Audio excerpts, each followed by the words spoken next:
사도신경 해설 18번째 동정마리아께 잉태되어 나시고 동정잉태. 세상 창조를 위해서는 누구의 도움도 필요 없으셨던 하느님은 구원사업을 위해서는 인간의 자유로운 협력을 간절히 바라셨다. 사랑은 강요와 독재를 배격하는 반면에 자유와 협조를 구한다. 하느님은 사랑이심으로 구원사업을 도와줄 인간의 협조를 필요로 하셨다. 그래서 하느님은 마리아를 찾아서 구원사업의 협조가 되어달라고 요구하셨다. 마리아가 구원계획에 자유로이 적극 협조해 주기를 바라며 천사를 보내셨다. 하느님은 마리아가 꼭두각시와 같이 되기를 절대 원치 않으셨다. 마리아의 동의와 협조가 없었다면 하느님의 계획에는 중대 차질이 생겼을 터이고 아니면 기약 없이 지연되었을지도 모른다.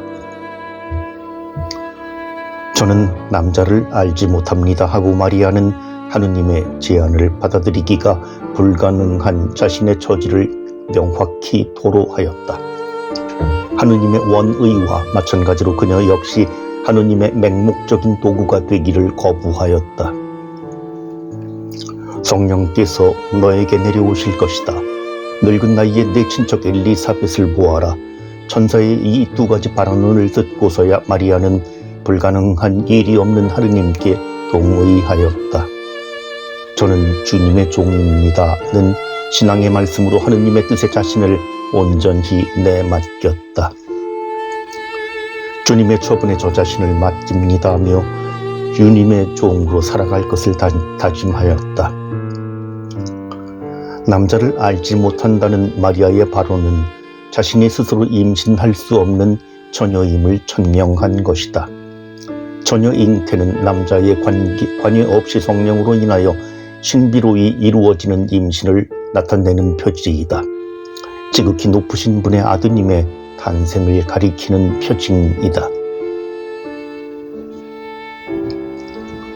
주님의 종이라는 고백은 완전한 순종과 봉헌을 실천하는 투철한 신앙의 표현이다. 마리아는 은총이 가득한 이여 이이며 완벽한 신앙인이므로 심사숙고 끝에 하느님의 계획에 자신을 온전히 바쳤다. 신앙은 하느님의 뜻에 순순히 자신을 맡김으로써 하느님의 사업에 유용한 도구가 되게 해주는 것이다. 마리아는 신앙으로 인하여 자신의 몸 안에 하느님의 아드님을 모셔드리기 전에 이미 자신의 마음으로 말씀이신 성자를 온전히 받아들였다. 여기서 동정성은 육체적인 순결만을 뜻하지 않는다. 보이지 않는 더 고귀한 가치를 가리키는 표지이다. 성령으로 인한 잉태를 가리킬 뿐 아니라 신앙의 완전성과 순수성을 나타내는 표지이기도 하다. 그래서 마리아는 육체적으로는 물론이고 영신적으로도 동정녀이다. 남자를 모른다는 부정적 표현은 하느님만을 안다는 긍정적 표현으로 풀이될 수 있다. 성경에서 안다는 단순한 알미나 지식만을 가리키지 않고 육체적 결합 또는 인격적 결합을 뜻한다. 나는 내 양들을 알고 내 양들은 나를 안다. 이는 아버지께서 나를 아시고 내가 아버지를 아는 것과 같다. 남자를 알지 못하는 마리아는 하느님만을 알고 있었고 이는 곧 하느님을 향한 일편단심, 하느님과의 완전한 결합을 의미한다. 마리아는 신앙을 통하여 하느님께 온전히 헌신하셨기에 그분과의 친교 속에 있었다. 마리아가 이토록 놀라운 신앙 고백과 봉헌을 할 수 있었던 것은 전적으로 그녀가 은총으로 가득하였기 때문이다. 신앙은 은총의 선물이므로 둘 중에 앞서는 것은 은총이다. 은총으로 선사받은 신앙 덕택에 전심전력으로 은총에 협력하였다. 마리아는 온전한 신앙 안에서 하느님의 은총과 성령의 능력에 협조하여 그분 원의대로 하느님 아드님을 자기 몸과 마음 안에 모셔드릴 수 있었다. 말씀대로 저에게 이루어지기를 바랍니다고 고백하는 마리아의 순종 덕택에 하느님의 아드님은 성령으로 인해 세상에 내려오실 수 있었다. 사도신경 해설 19번째 예수 그리스도 삶 첫 번째 탄생.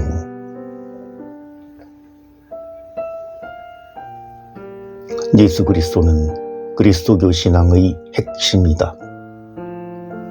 이는 예수님은 그리스도이시다, 곧 하느님으로부터 파견된 세상의 구세주라는 고백이다.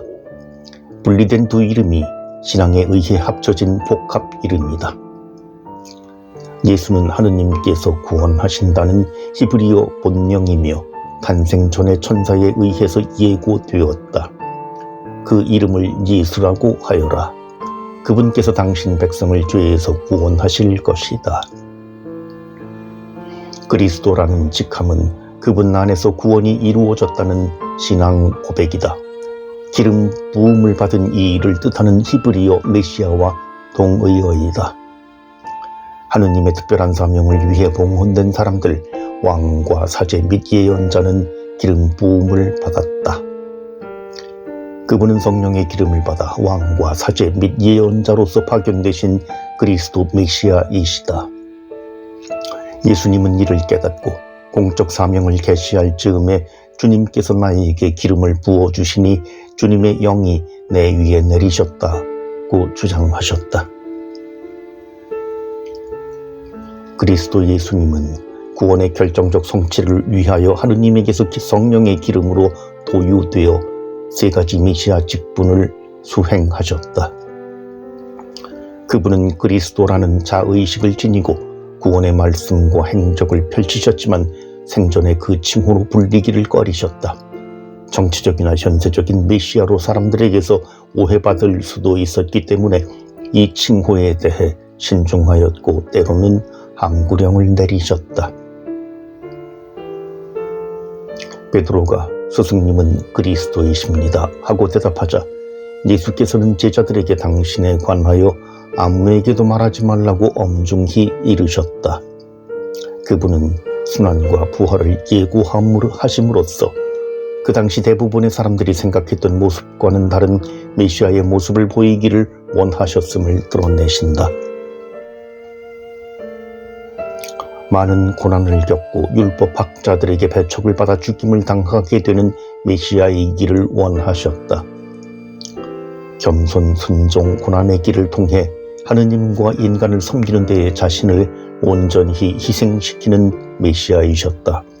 그래서 그 같은 메시아를 거부하려는 베드로에게 예수님은 사탄아, 너는 하느님의 일이 아니라 사람의 일만 생각하는구나 라며 호되게 꾸짖으셨다. 예수님은 죄로 인해 비참과 멸망의 처지에 처한 인간과 하나 됨으로써 구원하고자 하셨다. 하느님은 죽음에 갇힌 인간과 함께 계시며 그와 결합됨으로써 구원하기 위해 아들을 인간으로 태어나게 하셨다. 태어나자마자 아드님은 임마누엘, 곧 우리와 함께 계신 하느님이라는 별명을 얻으셨다. 동정녀가 잉태하여 낳을 아들을 임마누엘이라 하리라. 예수 탄생을 강생 또는 육화라 한다. 육화란 말씀이 살 사람이 되셨다 는 구절에서 따왔고 육신을 취하다는 뜻이다. 강생은 하늘에서 내려와 땅 위에 태어나다는 뜻이다. 예수 탄생은 하늘의 하느님 외아드님이 자신을 낮추어 땅에 비천한 인간과 결합되어가는 인간화 과정의 출발이다. 지존하신 하느님이 비천한 인간과 하나 되기 위해서는 아래로 내려오셔야 했다. 이는 위대한 겸손이고 자아 포기이다. 자신을 낮추고 배워야만 비천한 인간과 사랑을 나눌 수가 있을 것이다. 그분께서 하느님의 모습을 지니셨지만 당신 자신을 비우시어 종의 모습을 취하고 사람들과 같이 되셨다. 강생의 목적은 교환이다. 하느님과 인간 사이의 경탄스러운 교환이다. 성자의 겸손과 비음으로 강생된 상호 주고받음이다. 하느님이 당신의 부유한 신성을 인간에게 주기 위하여 초라한 임성을 받아들이셨다. 말씀 하느님이 살 사람이 되심은 살이 말씀이 되게 하기 위해서이다. 그분께서는 부유하시면서도 여러분을 위하여 가난하게 되시어 여러분이 그 가난으로 부유하게 되도록 하셨다.